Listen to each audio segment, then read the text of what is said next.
Hello বন্ধুরা, চলো আজকে তোমাদের সাথে একটা ব্লগ শেয়ার করা যাক। তো আমরা যাচ্ছি এক জায়গায় ঘুরতে, তো ট্রেনে বসে পড়েছি, বসে পাঁপড় খেয়ে নিয়েছি। তারপর দেখো ট্রেন থেকে নেবে আমরা টোটোয় বসে পড়েছি সেই মন্দিরে যাওয়ার জন্য। তো বলেই দিলাম যাচ্ছি হচ্ছে আদ্যাপীঠ মন্দির। তো আমরা দক্ষিণেশ্বরে নেবে দক্ষিণেশ্বর থেকে টোটো করে আদ্যাপীঠ মন্দিরে চলে এসেছি। দেখতে পাচ্ছ মন্দিরে ঢুকে গেছি, আর বাইরে থেকে পুজোর ডালা কিনে নিয়েছি। কিনে নিয়ে তারপর এবার ভিতরে পুজো দিতে যাচ্ছি। তো এটা সামনে ছিল একটা অন্য মন্দির, আর এই সাইডে অন্য শিব মন্দির ছিল।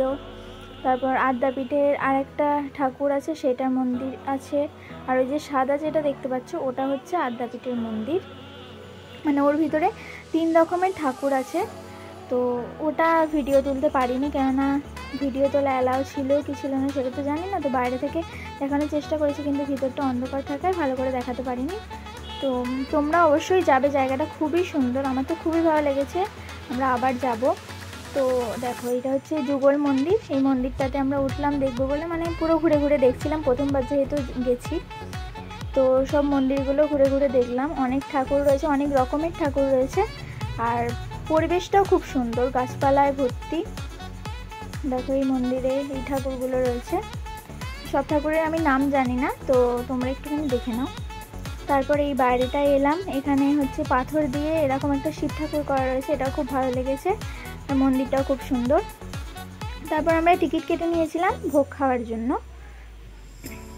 তো সেই জন্য খেতে বসে পড়েছি। দেখো এরকম টেবিল চেয়ার রয়েছে। তো পাতা দিয়ে দিয়েছে, প্রথমে দিয়ে দিল বাসন্তী পোলাও, তারপর দিয়েছিল বেগুনি, তারপর দিয়েছিল ভাত তরকারি, আবার খিচুড়ি, শাকের একটা চচ্চড়ি, আর তরকারি হয়তো দিয়েছিল, আমার ঠিক মনে নেই, আর হচ্ছে টমেটোর চাটনি আর পায়েস।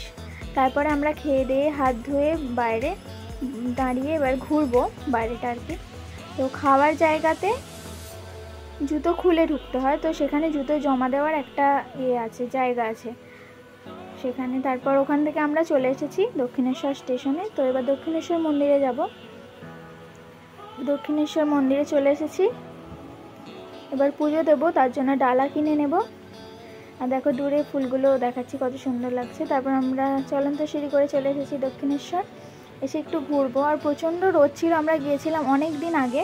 তো ব্লগটা আমার এডিট করা হয়নি, এখন গ্যালারিতে খুঁজে পেলাম তাই এডিট করে আপলোড করছি। তো দেখে নাও। তো পুজো দিয়ে আমরা আবার এখানে ঘুরতে এসেছিলাম। এই জায়গাটা বেশ খুব সুন্দর লাগে, মন্দিরটাও দেখতে পাচ্ছি কত সুন্দর লাগছে। তারপর আমরা আইসক্রিম খেয়েছিলাম, ফল খেয়েছিলাম, তারপর কোয়েল খেয়েছিল লস্যি। তারপর হচ্ছে আমরা গঙ্গার ঘাটটা একবার গেলাম। তো গঙ্গার ঘাটে কিন্তু খুব সুন্দর, মানে ঠান্ডা পুরো হয়ে আছে গাছতলা। তারপর আমরা ঘুরে চলে এলাম ট্রেনেতে, এবার বাড়ি আসবো বলে। আর ট্রেনটা ছিল, আমরা যে উঠেছিলাম ট্রেনটায় পুরো ফাঁকা ট্রেন, হয়তো ওইদিকে একজন ছিল তাই কোয়েল পা তুলে বসে আছে, দেখতে পাচ্ছ। তো তোমরা অবশ্যই একবার আদ্যাপীঠ মন্দিরে যাবে, গিয়ে ভোগ খাবে। ভোগের হয়তো 60 টাকা মনে হয় নেয়, আমার ঠিক মনে নেই। তারপর আমরা কিনে এনেছিলাম হচ্ছে এই শিব ঠাকুরটা, অনেক দিন ধরে কেনার ইচ্ছে ছিল, তো আজকে কিনে নিয়ে চলে এলাম। দেখতে পাচ্ছ কত সুন্দর শিব ঠাকুরটা। তারপর আর কি কিনেছিলাম সেগুলো দেখাচ্ছি। দেখো দু বোনের জন্য দুটো হার নিয়েছি, সেম সেম, পিঙ্কটা আমার, ব্লুটা কোয়েলের। আর তারপর নিয়েছি হচ্ছে এই ক্লিপটা, এই ক্লিপটা কোয়েল নিয়েছে। এই ক্লিপগুলো যে ছোটো ছোটো, এইগুলো আমি নিয়েছি। তারপর হচ্ছে এই নাকেরটা কোয়েল নিয়েছে, আর অনেকগুলো কানের কিনেছি ট্রেন থেকে। দেখো এই কানেরটা, এই কানেরগুলো, এই কানেরগুলো, এই কানেরটা, অনেকগুলো কানেরই কিনেছি। আর ওইগুলো যেগুলো দেখালাম সেইগুলো, আর এই কানেরটা মা নিয়েছে। তো এইগুলো সব কিনেছি, আর এই দড়িটা কিনেছি, আর এই গজাটা কিনেছি। তো ভিডিওটা কেমন লাগলো অবশ্যই কমেন্ট করে জানাবে। আর তোমরা পারলে একবার আদ্যাপীঠ মন্দিরে ঘুরে আসবে, খুব সুন্দর, প্রকৃতিটা খুব সুন্দর মন্দিরটাও। তো ভিডিওটা ভালো লাগলে লাইক করে দিও, শেয়ার করে দিও, সাবস্ক্রাইব করে দিও।